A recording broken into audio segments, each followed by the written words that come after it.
नमस्कार मैत्रिणींनो, आरतीज किचनमध्ये आपले सगळ्यांचे स्वागत आहे। आज आपण नाश्त्याचा हेल्दी असा प्रकार बनवणार आहे।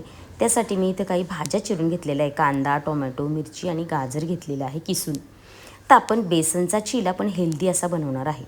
तर इथे मी 1 वाटी भरून बेसन घेतले, त्याचं आपण छानपैकी बॅटर बनवून घेऊया। या पद्धतीने बनवून घ्या। त्याच्यामध्ये मग आपण चिरलेला कांदा, टोमॅटो, मिरची आणि गाजर टाकूया। इथे तुम्ही ढोबळीसुद्धा टाकू शकता। लहान मुलांना द्यायचं असेल तर मिरचीचं प्रमाण थोडं कमी करा। आता हळद आणि लाल तिखट टाका, त्याचबरोबर चवीनुसार इथं मीठ टाका आणि ओवा असा हातावर घेऊन रगडून वगैरे त्याच्यामध्ये मिक्स करा आणि छानपैकी आपले बॅटर रेडी होऊन जाईल। आता मी इथं असा वेगळ्या प्रकारचा तवा घेतलेला आहे, त्याने छोटी छोटी चिली बनतात। तुम्ही मोठ्या पॅनवर बनवलं तव्यावर तरीही चालेल। हे कसं लहान मुलांना द्यायलासुद्धा छान वाटते आणि त्यांना खायलासुद्धा मजा येईल की छोटी छोटी चिली बनवलेली। आता अजून हेल्दी बनवण्यासाठी त्याच्यावरतून मी पनीर टाकलेलं आहे। आता तुम्ही इथं मुलांना देण्यासाठी चीजसुद्धा टाकू शकता, एकदम भन्नाट चव येते।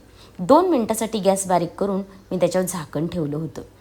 पहा आपले खालून मस्तपैकी आता हे चिले शिजलेले आहेत। आता पुन्हा 2 मिनटं ठेवायचं। आता वरतून तेल लावून 2 मिनटं ठेवूया। मग आपला चिला पलटी करून पहा एकदम रेडी असं झालेला आहे। सोपा प्रकार आणि घाईच्या वेळेला एकदम झटपट असा हा बनणारा नाश्ता आहे। तुम्ही नक्की ट्राय करून बघा। तुम्हाला रेसिपी आवडली की लाईक, शेअर, सबस्क्राईब नक्की करा। धन्यवाद।